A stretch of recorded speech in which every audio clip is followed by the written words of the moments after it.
Good afternoon, everyone. My name is Dustin Siggins. And have you ever wondered what the best way is to tell a story for a client, for a boss, or even for yourself? Back in February, Joshua and I were chatting on LinkedIn about you could have the best storyteller, but it wouldn't matter if they didn't know how to tell the right story. So today, we're going to talk more about that. Joshua has a healthcare background. I have a political background. We're going to discover what's similar, what's not, and sort of dive into the principles of storytelling. Joshua, take it away. Thanks, Dustin, and thanks to everyone for taking the time to join us. Short introduction, I'm Joshua Mansbach. I'm a healthcare communications strategist and a storyteller. I help pharmaceutical, biotech, life sciences companies to create the story of how they're solving their customers' most critical healthcare problems, and then bring that story to life through PR strategies that create conversation, catalyze a behavior change, and eventually will motivate a purchasing or prescribing choice among patients and doctors. I've spent most of my career on the PR agency side, working with large holding companies, some independent firms. Now I operate my own consulting practice where I work with companies and their CEOs to create the story that not only humanizes their science and makes it understandable, but makes them better storytellers because the narrative fits who they are as a speaker. And that alignment of the type of narrative to the type of the storyteller is an element of the overall process that I'm particularly passionate about. And that's, as Dustin was just mentioning, the conversation that he and I first kind of came up with the idea for this event. Yeah, and I apologize. I need to hit recording for a second, Ron. You're going to hear a noise. I forgot to hit the Zoom recording, so I apologize. So what we're going to talk about here, as he said, there's a lot of different ways to tell a story. And I was really hooked by what Joshua wrote on LinkedIn and then at his blog about how you could have Tony Robbins as your storyteller. But if he or she doesn't know how to tell the story to the audience, then it's not going to connect. And can you explain that post a little bit and how you came up with that based on your experience, Joshua? Yeah, I played off the phrase, you've heard the expression cool story, bro, which could be an actual compliment. Hey, that's a cool story, bro, or a really acerbic insult. Cool story, bro, with the little eye roll. And it all depends on the context. We've talked about storytelling in the communications industry for forever now, it seems, and there are lots of ways to tell a story. Sometimes it's simple and straightforward. Other times it's a narrative that's rich in legacy and talks in colorful detail about a company's history and gives an engaging explanation of the founder's raison d'etre. But most companies combine approaches into what they think is an effective means of connecting with customers. They don't always think about what kind of story fits the storyteller's style. So you brought up the Tony Robbins example that I've shared with you in the past. You have this dynamic, powerful speaker, but if he's talking about something as mundane as, here are the manufacturing specs for our company's 47th lima bean production facility, oh my God, to put the audience to sleep, even though he's a really great orator. So you have to match the type of story with the person and their particular style that's telling the story. And there's some ways that we do that. When I do storytelling workshops with clients, I'll go through a series of exercises to figure out what kind of story best fits this storyteller style. Well, and even before we get into the storyteller, I mean, the chicken and egg question is which comes first? And so for us, as a PR firm, we're always looking at who are you trying to reach? What are the outlets you're trying to use to reach them? Who is the best spokesperson for the topic, their style, the medium? There's so many steps in the storytelling process. And so, do you think it's best to start with the storyteller, i.e., let's say it's the CEO, or is it best to start with the end audience? I start with the story itself. I think that we first need to figure out what best fits our value proposition. If I'm working with a client and trying to figure out what their unique value proposition is and who they want to talk to, what's the best way to convey that? I think about different aspects of their unique selling proposition. I think about the environments in which they're going to engage and how shareable that story can be in different settings for different stakeholders, to think about ultimately what is the type of story that we're going to create for them. And then I'll think about, okay, how is it going to fit with the storyteller? And we'll talk about this in a bit, but I believe that there's not just one storyteller for every company, that we need everybody within an organization to be equipped to tell the story to who is ultimately their end users, stakeholders.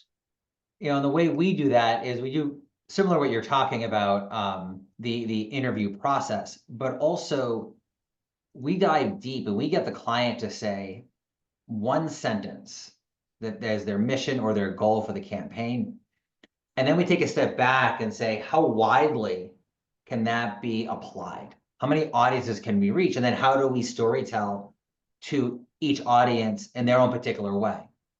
And so, we're in very different worlds. We do a lot of public affairs, political work. You do primarily healthcare.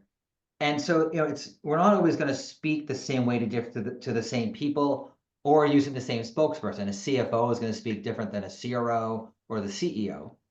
So let's start with, when we're storytelling for audiences, what are the 2 or 3 keys that you've learned for customizing, let's say, segmented audience? If a company has 5 target audiences, investors, patients, doctors, community leaders, whomever, and yet they have to tell, they have one campaign, but 5 audiences.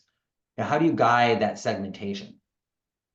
I would actually go all the way back up to the very top of the pyramid of what we're trying to achieve, and set a baseline understanding with the client group and their C-suite of what exactly it is we're looking to create, what a story is. And I found that if you don't set that baseline definition and give them that context at the onset, they go into the exercise of creating the story with a lot of confusion and kind of a mixed understanding. And your clinical folks, especially in healthcare, will be thinking about the mechanism of action and the data readout from the last clinical trial. And your marketing and commercial folks will think about the selling proposition, and your medical affairs folks will think about the healthcare providers, and you've got your managed care and payers, and they're looking at it just through the lens of what is the data point or the statistic that this particular stakeholder is going to want to see. And I think there's a level above that, the what a story is designed to achieve. And for me, a story is a set of expectations that you establish for your audience, what they're going to believe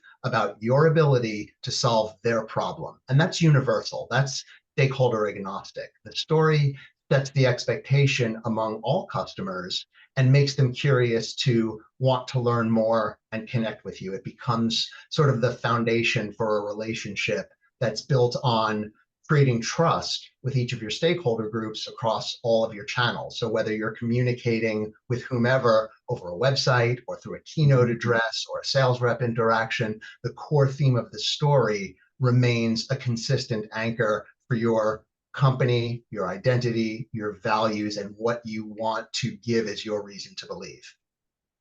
So, a lot of our clients, they're really good at the technical of what they do. They're very good at generating revenue. Maybe they're in government contracting. They do RFPs, or they're a nonprofit. They know how to connect with their people they serve, with their core investors. But they really don't understand storytelling. And we have found that level setting, as you're describing, is super important. We ran into this last year with a client where they had a big narrative they wanted to set. It was an election year. It was a top level issue.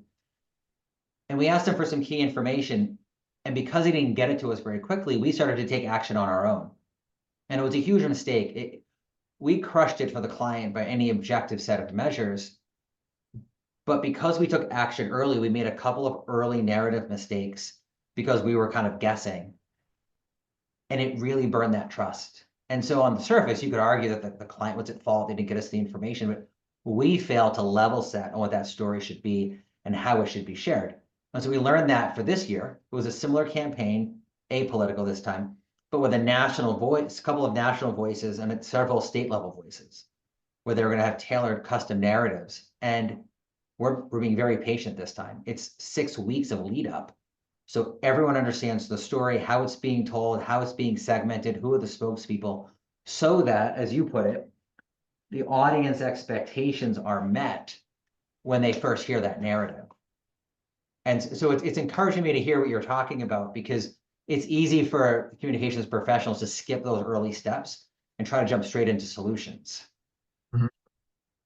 Yeah, I think that establishing the need for a story differs from client to client. A lot of clients, and you've probably seen this too, I think this is industry agnostic. Well, we don't need a story, we have key messages. Right. And part of the process that I will take my clients through is setting a baseline understanding of why you need a story first, then key messages, but we're not discounting the validity and the importance of a key message. They go together. For example, I'll give you a quick anecdote. I will use different analogies for different groups of folks to help them recognize this is a story, that's a key message. One of my favorites is to show them on the screen a scientific definition. And it simply reads, a force responsible for interactions between particles of matter that extends over infinite distances, especially between aggregations of matter. Huh, exactly. When I pull up the screen and tell someone in the group, please repeat that back to me. Tell me what you remember about it. Right, And I just get this right, complete blank stare. I've been doing this for more than right, 15 years. I've never gotten anyone who could repeat it right. back to me. Just get nothing Of but course. silence. But then I show them a picture of Isaac Newton sitting under an apple tree with an apple falling on his head, and people immediately get it. That's a story. It's the story Mm. of gravity. The light bulbs go off. People just kind of, the Hark the Herald Angels sing, and it's immediately recognizable as the discovery of gravity. And that's something that everyone can connect to. And people at that point will understand the connection between a story and what it does between a company and its stakeholders. So that's the differentiation between a story and a message. And then I'll talk them through the role of a message in the process to bring validity to the claims that are made in the story, to outline the reasons to believe, to provide the evidence that backs up the claim. So it's the story, and then the story engages the audience to ask questions, and it's the key messages that deliver the answers to those questions once we've got people curious from our story. And again, that doesn't have to be necessarily right. Question answer, St. Thomas Aquinas style. It can be, in an op-ed or in an interview where you just set the stage, right? Or you're doing a PowerPoint presentation. Any good PowerPoint presentation tells a story that engages the observer, and then you deliver the answer at the same time. Am I understanding you correctly? Yeah, I think if I am understanding your question, I think we're talking about how a story is delivered, different Yeah. formats, and there are an innumerable number of ways that you can deliver a story. I think it comes back to what the setting is that makes most sense for the company and the storyteller, but also meeting the audience where they are. I think one of the principles of being a great storyteller is being able to engage an audience member at any time, any stakeholder, any customer, any influencer like a reporter or an analyst or an investor, and be able to meet them where they are on their turf and give them the story in a way that's going to connect and resonate and allow them to share it. And we can talk about different trends in storytelling assets in terms of the types of content that you can use to share a story with your audience. But stories come in many forms, and we have our core storytelling tools like prose narratives, which is basically just speaking your truth to a stakeholder, an infographic that you might see published in the media or on a website. social media content. And now we're seeing more frequent use of technology as storytelling tools, audio and video, in healthcare in particular, biotech especially. Animation, 3D models of mechanisms of Yep. action are great storytelling tools. Yep. Gamification, virtual reality, and I think it's not going to be too much longer, and it may already be happening, where AI bots are the storytellers primarily. Sure, and that makes perfect sense. It reminds me of the pharma ads, right? They of course always end with the 16 or 18 risk factors, Yep. but the best ads, and I'll shift from pharma for a moment, but I heard St. Jude's yesterday. I was watching a YouTube video, the ad came up. They always lead with that parent. They always lead with the child because that is their best storyteller. Or Mhm. there's an insurance company. My wife and I will watch a TV show, and I don't remember the name of the company, but I can tell you the image of there's a car accident, and they say our most important person is you, and they show the caller for the insurance company saying, "Are you okay? Are you safe?" Because of the car accident. Mhm. Those are very effective storytelling narrative and styles. And going back to pharma, big pharma has a bad reputation in a lot of circles. That's why we work with companies where they may want certain voices in the community in a state. They may want a doctor to talk favorably because the doctor has that MD and the credibility. They may want the patient to talk about it because big pharma saved my life, saved my child's life. There's so many different storytellers and the pros, the choices they make and how they can deliver that message. Pharma, I think, has a couple of added challenges to its storytelling abilities. The fact that it's such a highly regulated industry, there's only so much you can say. The fact that it is such a contentious industry and they don't have good PR behind them other than a trade association that's actually called pharma, that is sort of the voice of the pharmaceutical industry. But it's a challenge for pharma companies in general to be great storytellers because of the governmental guardrails around what you can and cannot say, those disclaimers, the fair balance that you have to put into all those ads. So pharma companies very much try to engage the patient and the physician without violating any FDA regulations with what they communicate to the patient in terms of a clinical value proposition, and also without misleading the patient in terms of side effects, and without making them feel like a victim. It's hard for a pharma company to become the quote unquote hero to a patient because that puts the patient in the context of being a victim. And when you're a storyteller, Oh, nobody wants to be the weak, the victim, the person that needs the help. So it's harder for right. pharma companies to find the right type of story. So a lot of times with my big pharma clients, we'll wind up with a much more straightforward format, like a challenge solution result or a community good Right. story, simply because that's all that's available to us. I could also talk, but I'll pause here, about biotech companies, which is an interesting topic because the rules of engagement for storytellers within biotechs are a little bit different than pharmas. But let me pause there, and just kind of get your reaction to that about pharma. Well, and it makes sense. We found the same thing when we approached financial advisors and insurance companies was Mhm. there's so much we can't say. Instead of looking at what they could say, there was an obsession with what they couldn't. And things like I remember a financial advisor, 1 or 2 person shop, said, "Man, I wish I could hire you." This is back when I was a 1 person show 5, 6 years ago, but I can't say anything. I have to get every single LinkedIn post approved. And I said, I'm not a social media guy, but why not get 104 LinkedIn posts approved that are evergreen, and you could just use them 2 a week all year and just recycle? And his mind was blown because he was so focused on what he couldn't say. So in your case, I mean, how much of your challenge is to aim at what you can say versus having a client focus on, oh my gosh, we can't say these things. How do you help shape them toward what we can do and a forward looking sort of internal narrative rather than getting caught up in the regs? I think It's a great question. And I think the answer lies in what is the story trying to accomplish versus what are the key message proof points. And it's usually the key message proof points that are the things we can't say.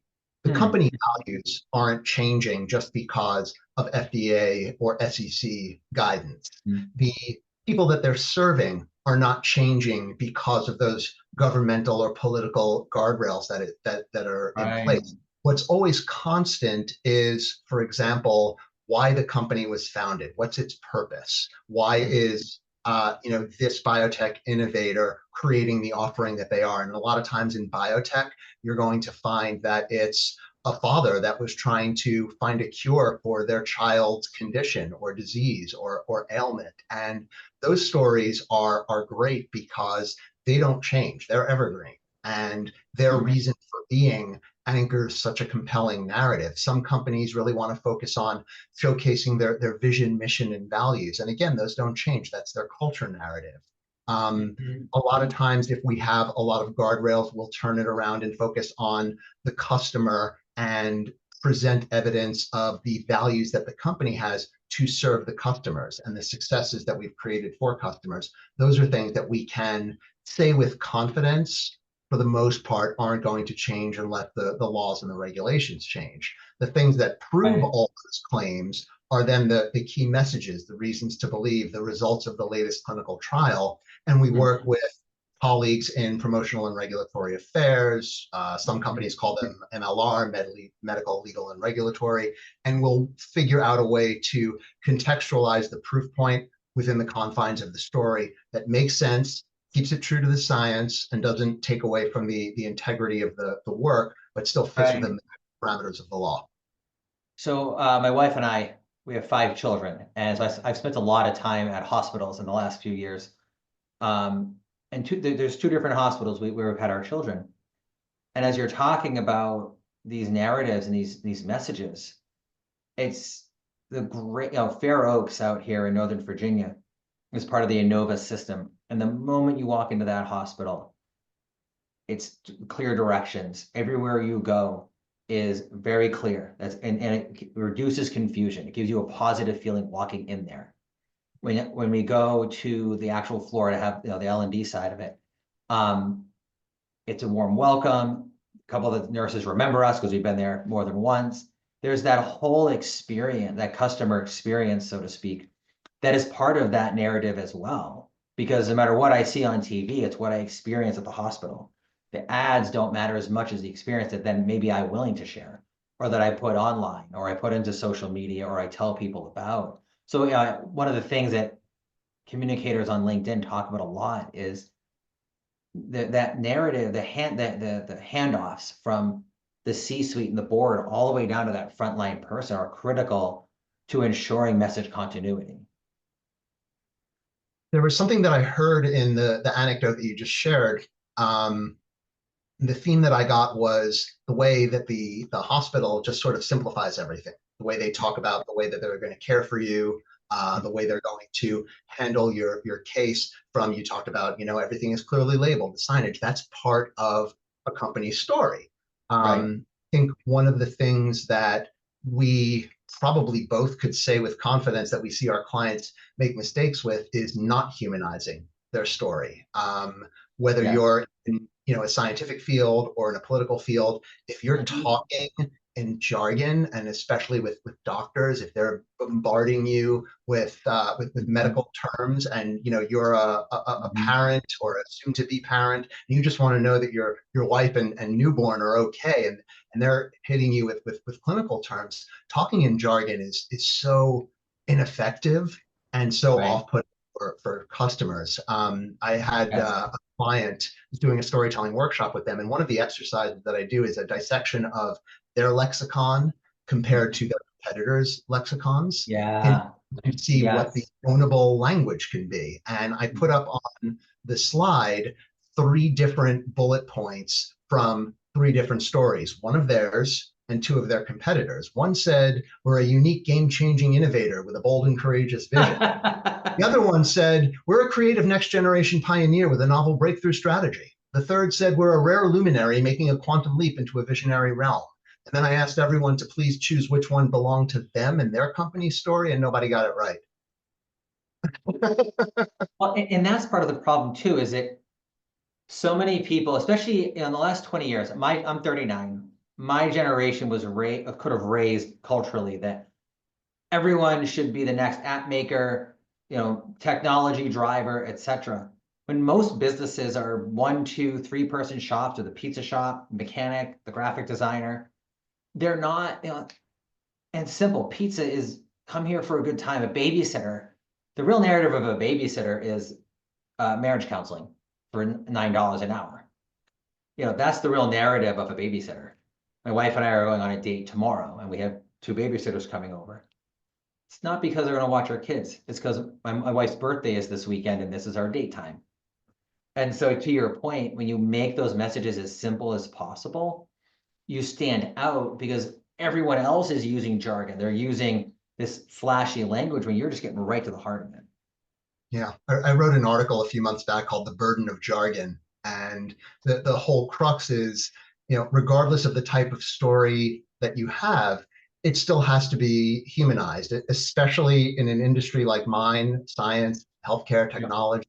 Even if your company is in consumer packaged goods or the automotive industry or the transportation or hospitality industry, putting a ton of jargon into your story just prevents people from remembering it, and it makes Right. them not want to share it, because Right. if I don't understand what you do, then I'm going to feel silly trying to repeat it and tell Yeah. you about it, because I'm not going to wind up looking good. So once you contextualize it that way for clients, 9 out of 10 times they're going to get it, but you'll always have that one client that still wants to cram as much data and as much clinical Right. jargon into the message as possible. And that becomes a special case. And in storytelling, one size doesn't, there's no right way to handle that client. Everyone is different. We had a client last year, really a truly brilliant analyst. He was a key witness in a specific case regarding consumer goods, covered by ABC News for his study and his testimony in court. This is a decade ago. He was our client on a very, very niche political issue that was close to his heart. And we got him an interview with one of the larger right of center outlets in the country, the Washington Examiner, with a very sympathetic columnist there. We went through the training. We gave him the brief ahead of time. We told him about the background of the reporter. We ran through the 3 talking points. I think I counted that this client talked for 21 minutes because he was so passionate consecutively Oh without my. pausing. I think it was 21 minutes. And I was on the call, I was trying to referee it. And, normally I can deflect or jump in. Thankfully, the reporter was very friendly and it worked. But I was just sitting here imagining if a journalist who was more focused on, maybe writing a larger story and wanted to include this person, how that could come across in that conversation, because they didn't understand how to tell that message. He was not the best storyteller, we found out, but he was also the client. So, we had to get him as best we could. And it was just afterwards, I gave him the feedback and said, you talked for 21 straight minutes. And he went, oh, I guess I didn't realize. When I do storytelling trainings with my clients, I usually train the primary speakers on the story that we just created through our workshop. And the place that I start at is I go back to the very beginning. What's the purpose? Why did we do this? We want to create a connection between you, the speaker, as a representation of your company, the stakeholder that you're talking to.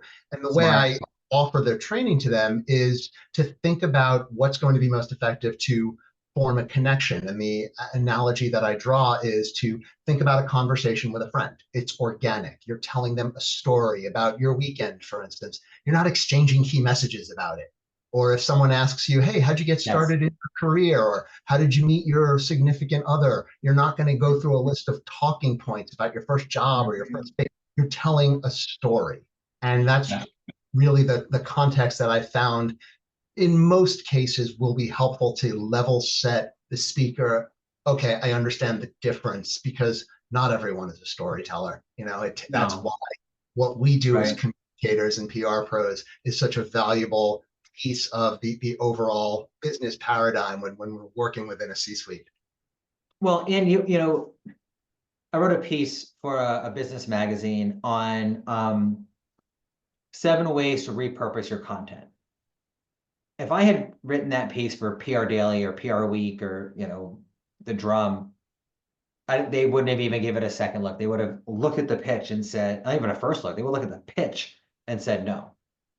But because my audience was business owners, CEOs of multi-million-dollar corporations, that's a narrative they probably haven't heard presented at their level, because they usually, they send that down to the chief communications officer, the CMO, whoever's under them to handle that. That was the right message for that audience. And so if I was to write that same message again for someone who's a professional communicator, they would say, yes, get to the interesting part. And so I think, one of the key things here too is when we talk to our clients, it's make sure that you know the end goal, right? To your point, we're working with a client right now. We're working with primarily this key voices, as we're calling them. The vast majority of them have zero media and communications experience. These are volunteers, and we're trying to get them on the same page because they each need to do an op-ed and maybe 1 or 2 interviews. And we've tried to really, I hate to say this, I don't mean this in a pejorative sense. We dumb it down. We really have to dumb it down. But then we're in the balance where we're going so down that they're lost. And it's been an interesting challenge because most of the spokespeople are not professional communicators, and they're volunteers.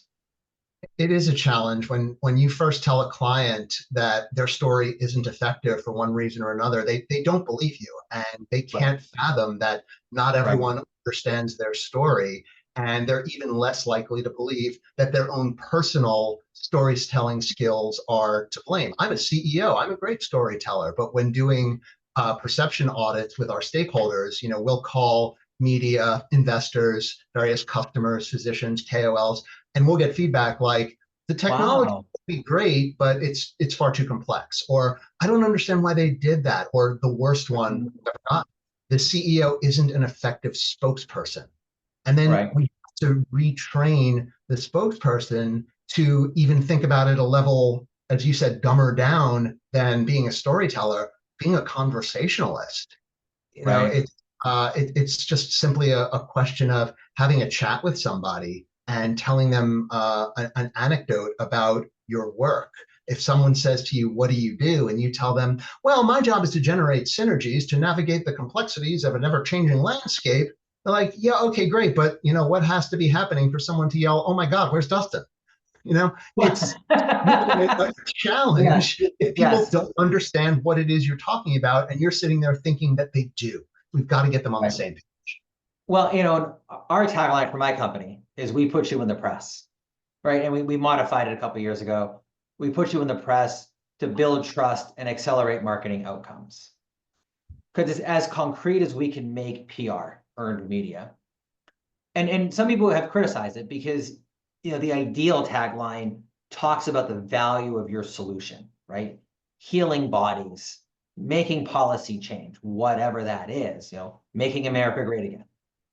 Love it or hate it, it's a 3-line tagline. It's a 3-word tagline for making America. There we go. I can do math, I promise. It's a 4-word tagline that says where he allegedly wants to go. And so, but yet, we put you in the press, raised eyebrows. It caught attention. And it gave me that chance when I was a one-person shop to start that conversation. So it's been interesting as my company has grown, how our story has changed, how I share that story. First, it was we put you in the press. Excuse me, it was we get you published. And a third of the people I talked to said, oh, you're a book publisher.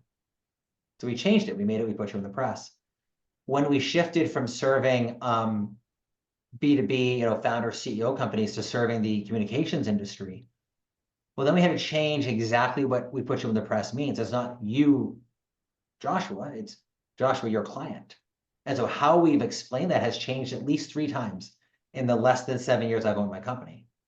And yet, every time I have to shift my mindset as the professional salesperson for the company, but also the professional communicator. And so I see that challenge all the time, what you're talking about. It's very easy to drift far away from what a story is supposed to do. And you were talking about taglines, and taglines are not stories. And a lot of companies think that they are, but what they do is they quantify a value proposition. And part of the way that I present myself and my services is stories to make your company memorable. PR strategies to make it profitable. When you bring stories and strategies together, you get a positive business impact. And that's really what the story is designed to ultimately create. We do that through PR, through various stakeholder engagement, media, investor relations, whatever the case may be. But at the end of the day, it really comes down to, are you memorable? Is someone going to understand your value proposition and then be able to tell that story to someone else? Because if I'm talking to a reporter about one of my clients, that reporter needs to then go take it to their editor in chief. And if the reporter doesn't remember it, if I just been speaking in data points, then there's no Yep. chance we're going to get a Right. story. We're not going to earn media. We're not going to earn attention. We're not going to earn credibility. We're certainly not going to earn response to our call to action. One of the things that just went in and out of my head was a point I was going to say, and I have no idea what it was. I should have written it down. When we're It'll talking, be like 3 a.m. tonight. yeah, well, I probably will be awake at 3 a.m., unfortunately, with the 5 kids. Oh, gosh. Yeah, Don't call me. Wait till morning. yeah, exactly. Put your phone on silent. So when we're talking about the storytelling, yesterday you and I were talking about which comes first, themes versus channels. And I want to key in on that conversation we had yesterday because I I had felt that when we're talking about storytelling, once we decide, what is the organization's message, who are they trying to reach, what impact do they want to make, what's the message, what's the narrative, who should be giving the narrative, who are the spokespeople. And then I felt the channels came first because until you know if you're going to be doing speaking opportunities, social media, written thought leadership, webinar, whatever that format is, the channel, the medium, then you don't necessarily know which story is going to be the best because how you structure the story changes because of the format, because of the medium. And you would argue the opposite. And I want to hear your pushback on this because it was a really interesting organic conversation we had yesterday about this. Yeah, they're both necessary. And as I said yesterday, and I'll say again, one of my mantras in storytelling is one size never fits all. And there's not a singular right way to do it. But I do believe that the first course of action is deciding what kind of story you're going to tell, because not every story, just like it doesn't fit every storyteller, it also doesn't fit every format. So the story is the representation of your values. That's what makes you memorable. So if you've got it in your head that I want to write a press release and I need to figure out a story that's going to fit into this press release, my perspective is that you're setting yourself up to be pigeonholed into, well, I have to create a story that fits in this box.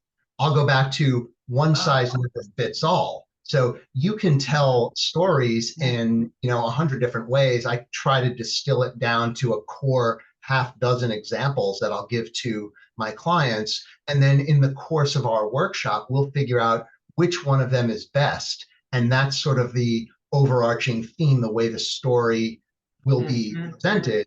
Then I'll go to, okay, what kind of storyteller are we? Does the theme that we just selected make sense for that? How do we have to make adjustments? When we have the type of story, the type of storyteller, then it's easy to say, okay, our story is going to fit best, and I'll go the extreme opposite end. Our story is going to fit best into a virtual reality experience inside a pair of Oculus goggles. Sure. Now, are the people that are going to be able to see that and hear that story told that way, are they our ideal client customer profile? Is that going to make sense for them? Well, yeah, they're doctors at medical meetings and they're going to a booth and sampling cool stuff. Perfect. Yes. Now we have a format that fits our story style, that fits our story. Last year, we had a prospect that had virtual reality as their product, and it was to prevent school shootings. And their audience at that time was investors, but they were also getting partnership with schools, where school officials, police, maybe a few parents would put on the virtual reality equipment. an experience of school shooting. And what they were hoping to do was show several scenarios where a school shooting can happen in the most impactful ways that police could save lives and that the schools could save lives, because it takes, police 4 minutes to get there. Well, but if the school can lock all the doors in 2 seconds because there's a mechanism connecting all the locks together, or there's a school resource officer is the most effective, then that could save a lot of lives. And when police get there, though, maybe the hallways are thinner. So you think you can bring in a police shield and it's too wide and everyone's getting in each other's way. So to your point, their short-term audience, their investors, needed to see that experience, needed to have that virtual ad experience to understand the value prop they were bringing to the table.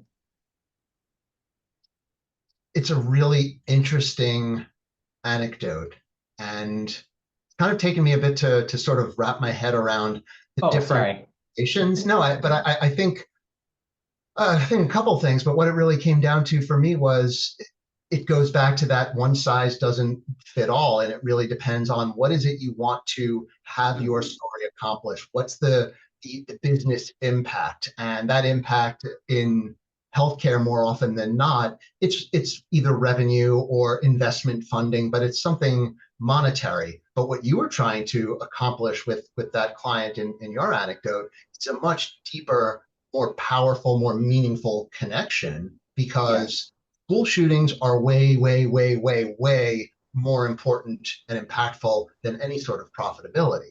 I think the story that you choose to tell for a client that is advocating for ways to reduce that is, there's a lot of ways to do it, but choosing just the right theme that really connects could truly be the difference in making sure that that story does what it's intended to do. Well, that's right. And you said something really interesting a couple of minutes ago along those lines about jamming. If we determine that we want the channel of a press release, and we're going to jam storytelling into it, even if it's a bad fit, that implies to me that if a story can't work, whether it's because the audience isn't going to receive it, the company's just not a good fit for that style, the spokesperson just can't deliver it, then you just have to, what's the phrase? Kill your darlings. You just have to, you can't try to jam it in there. You just have to kill that storyline, that storyteller format if it's not working. How often do you see that a story format that you thought was going to work, or the client says, "Oh man, I'm glad you said it that way. I love that storytelling format or that storytelling style." How often do you later on have to try to get them off of that or get yourself off of it? And how challenging is that? I would personally sooner change the delivery channel. I would sooner change, let's say, we'll keep it simple, from a press release to an infographic, or a press release to a one-on-one death side briefing with an editor. I would sooner change the format than the story if the story fits. The other thing that I could look to change is the storyteller. We think about storytellers and it has to be the CEO, and I would strongly disagree. In my world in healthcare, one hill that I will die on when it comes to storytelling for pharma and biotech is that a company's most important spokespersons is actually its scientist and its medic. Or the patient who has a great story. Or the patient, but just thinking from the internal perspective, but let's put a pin in the external perspective, because you're spot on. I wrote an article a few months ago called Storyteller PhD, in which I talked about how the value that the company scientists bring to the overall storytelling and market shaping effort is equal to the CEO.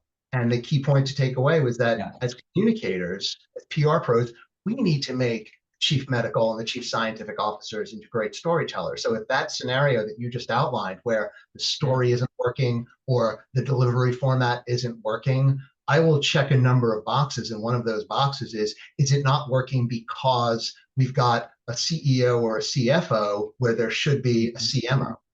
And that's just the internal piece, but I do want to talk about the external storytellers too. But I'll go first since you brought it up.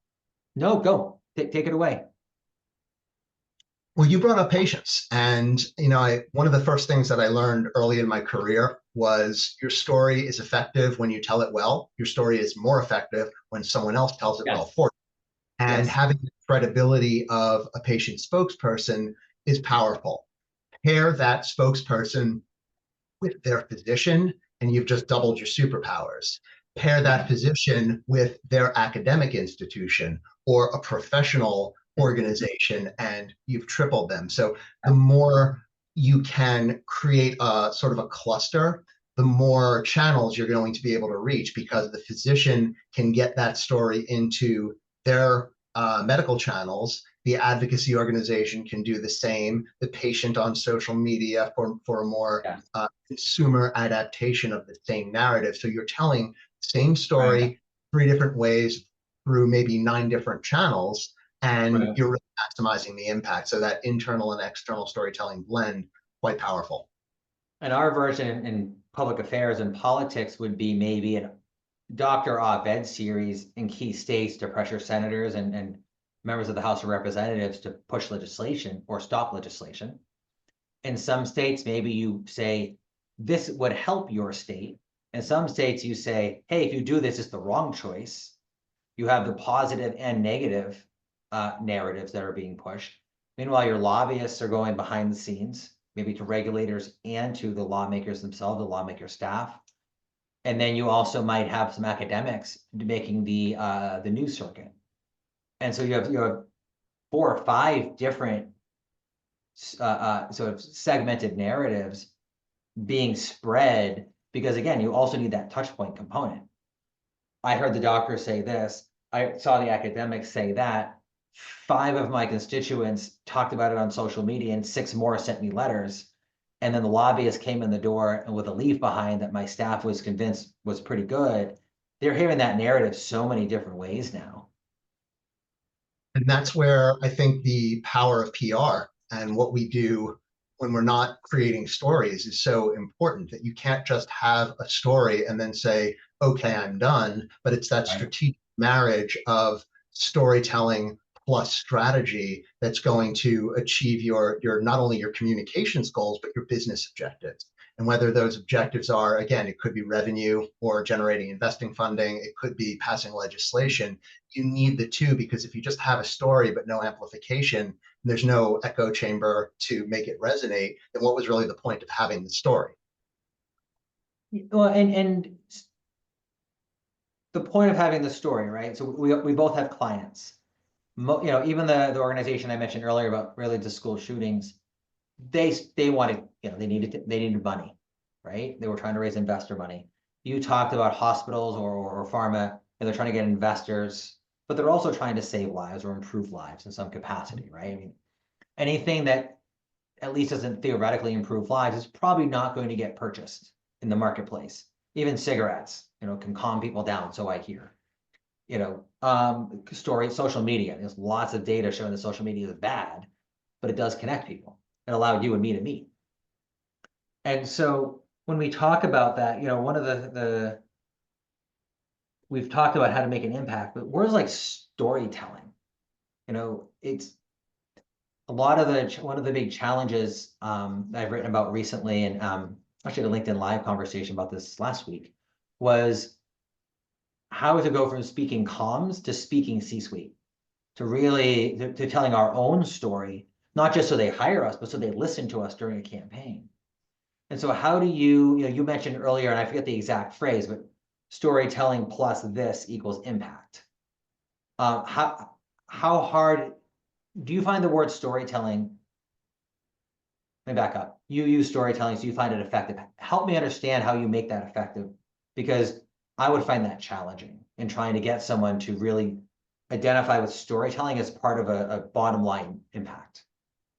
I'll use a lot of examples for companies that don't necessarily understand what we mean when we talk about storytelling. And that anecdote that I shared with you earlier about the long, lengthy scientific definition that's completely, nobody can remember it, but then you show them a picture of the story of gravity and they immediately make that connection. But I think the bigger challenge that we find more often than not in healthcare, and specifically in biotech, is companies need recalibration of thinking that stories are only needed at a certain point in time in their life cycle. So pharmaceutical companies are usually these large global commercial organizations, and they have customers who buy a product, like a pharma company that has an approved medication on the market. But biotech companies that are still in preclinical development stages don't have a product, and they can't Right. talk about anything related to the product that they're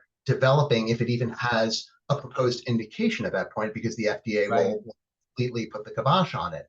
But they still have customers, non-traditional customers, but customers nonetheless. They're not talking to patients and doctors and payers and caregivers, but there's plenty of Right. stakeholders who they need to connect with, because it's those stakeholders that will influence their perception. They need to understand their value. So I talk to these companies about storytelling for investors, analysts, and bankers, researchers, R&D business partners, academic institutions, professional organizations, and even government entities. There was a company that I worked with to create a story that ultimately enabled them to get their message out to a point that the DoD and the NIH took notice, and they were able to secure government grants to conduct future clinical Wow. trials.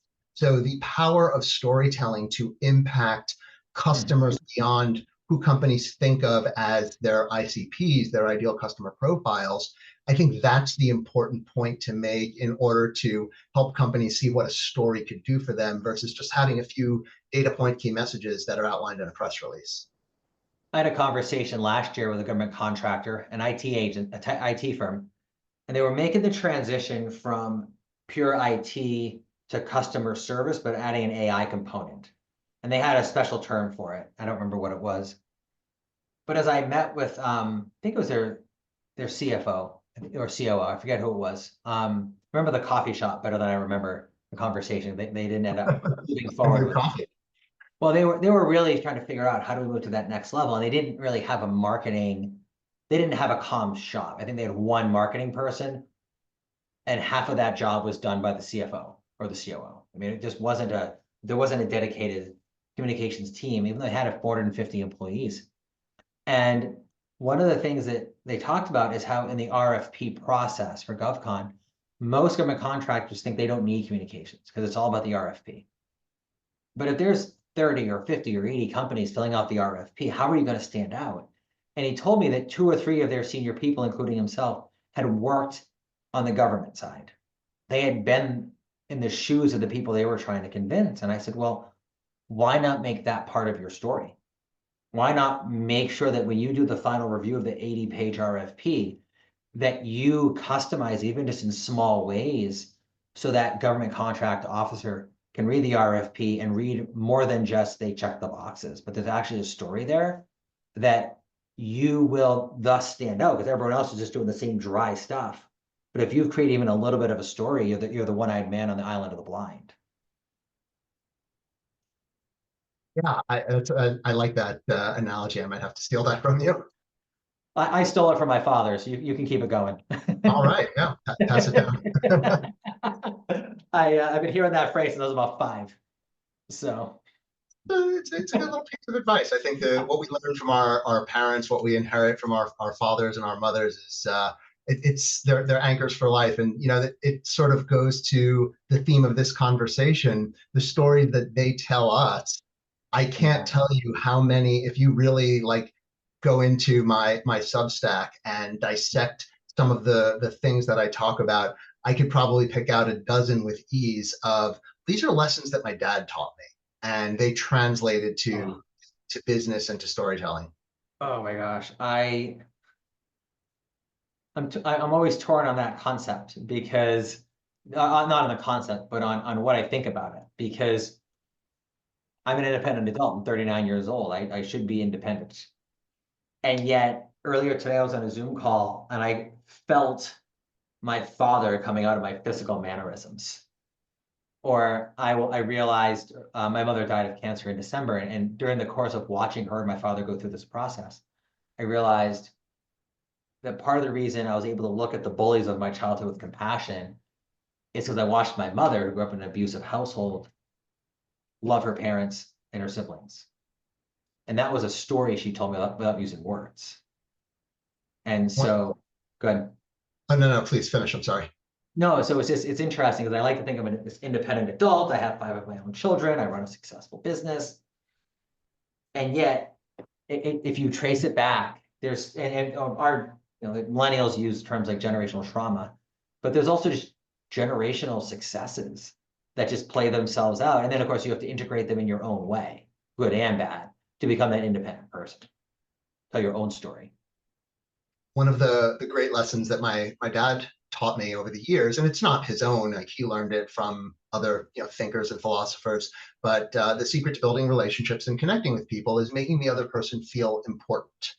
And I remember growing up as a child, he taught me the power of asking questions that show genuine interest and curiosity to make the other person feel important. And when you were asking me before how I work with clients to pull from them the information that I need to get to the root of what kind of story is going to be right for them and what kind of storyteller are they, it's really about asking questions. It's about probing to get super curious. And it's a lot of, but why? But why? But why do you want to do that? How are you going to do that? Why is that important? What problem does that solve? And Right. people talking, and you could just tell that they're seeing me as someone that is genuinely interested in them. Now, yes, I'm getting paid to help them, but I'm also Right. genuinely curious because I love what I do. I love the Yes. opportunity to humanize science and take a very complex concept like genetic editing and distill it into a theme or an analogy that anyone who's a layperson that's not in the healthcare industry can understand. And if Right. I do that, I've done my job well. And I actually got into writing because I like to talk. You and I have met a few times. I'm sure you can tell I'm not a shy person. And I actually was very bad at storytelling until just in the last decade, because I'm a very curious person and I lacked the storytelling capabilities to put the other person first. And so what that led to was some people would say, "You're such a nice guy." Some people would say, "If you weren't such a nice guy, we'd strangle you." And at the same time, I got into politics because of this, because I I wanted to help the public understand the real story come out of DC. When Republicans say we cut the budget, no, you slowed the growth. When Democrats say Republicans slashed food stamps in 2010, I think it was, or 2012, well, they slowed the growth after a decade of much faster than average growth. I was trying to help the proper story get out into the public. We talk about misinformation now, the storytelling of lies, but that's been happening since the dawn of time in the human condition. Mhm. And it's only been in the last few years. And there's a sales mentor I used to, who really, he volunteered at least 100 hours with me. And he helped me understand, like reading Chris Voss's book, Never Split the Difference, is storytelling of yourself as a client, and as an FBI hostage negotiator. In Chris's case, I'm using his first name. I don't know Chris Voss. I've read his book 3 times. Um, and so I think it's true that, to make a quick pivot here, I know we're going to have to wrap up shortly, but we as practitioners, we have to also tell a story. If I just come in and tell somebody this is the answer, and that's what I used to do. I was very opinionated. My brain moves quickly. My mouth sometimes moves faster, which is not always a good thing. But I've learned in the last few years is how important it is to share my story to a client. I remember talking to a prospect. We wanted them to sign for a fairly large sum of money for these 2 studies they wanted to promote. We had 3 sit downs with them. In the last one, the chairman of the board, the chairwoman of the board, the primary funder said, "Why do you want to work with us?" And I said, "Well, frankly, working with you will help me beat my goal for the year financially." I said, "But also, you're hitting an important topic from a different point of view." And I didn't have a standing desk at the time. And I kind of half rose out of my seat. And she goes, "That was your best selling point." Because that's when I came out as a human being. And so I'll wrap up on this part of the conversation by saying, let's not forget about our own storytelling. By asking questions, by being genuinely curious, you draw out the really important information, because they know that you're not telling them what to do. We always tell people, never change your voice. We're just going to help you tailor it and customize it. Making the other person say yes with that level of passion, Yes. because You're just so sick and tired of saying, so, so what? This will be my last point before we wrap up. Sure. You hit on something about sharing your own story is how you can bring the storyteller out of the other person. And I champion that. I agree with that. And I love the way you told your anecdote and shared that because it so closely aligns with how you work with a shy, kind of more reserved CEO or a spokesperson who isn't as comfortable being a quote unquote storyteller. And I just put them in a different context and I tell them to think about where they are most comfortable, whether it be like in a board of directors meeting or an all staff kind of town hall meeting. And I'll share my own anecdote of how I knew that I was a storyteller. And for me, it goes all the way back to being 7 years old. And I entered a storytelling contest.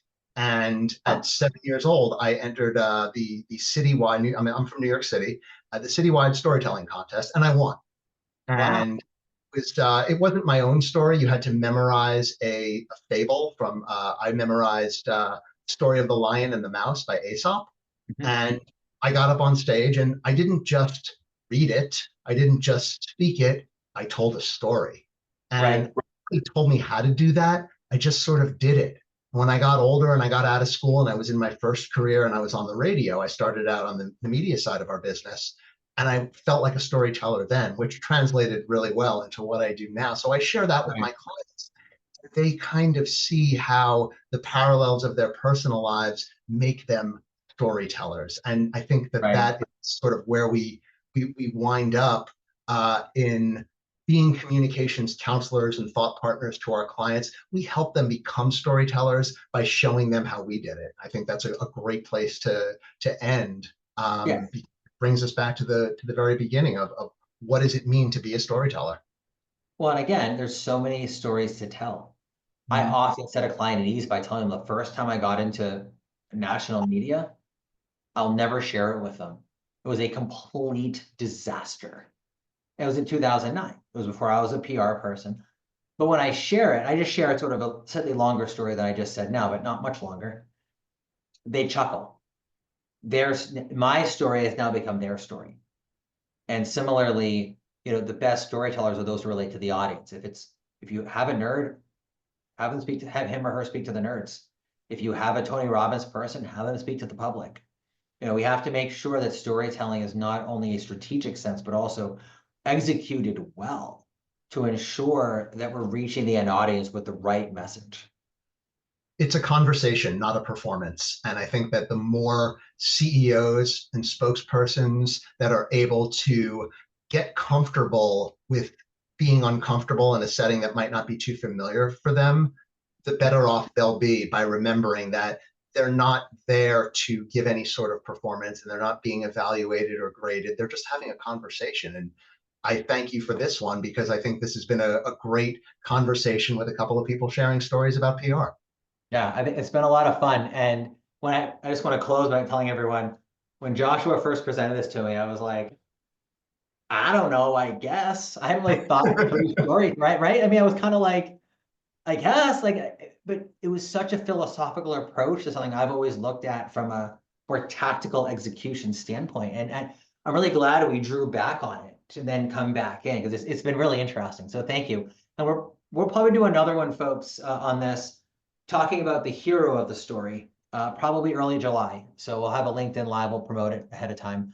And we'll make sure that we talk, maybe bring another storyteller into the conversation about how to make sure how to have the 2 or 3 heroes necessary for any story. So, folks, thank you very much. Dustin Siggins, Proven Media Solutions. Joshua, thanks a Joshua lot. Mansbach, JRM Storytellers. I'm on LinkedIn, I'm on Substack, and I look forward to sharing stories with everyone.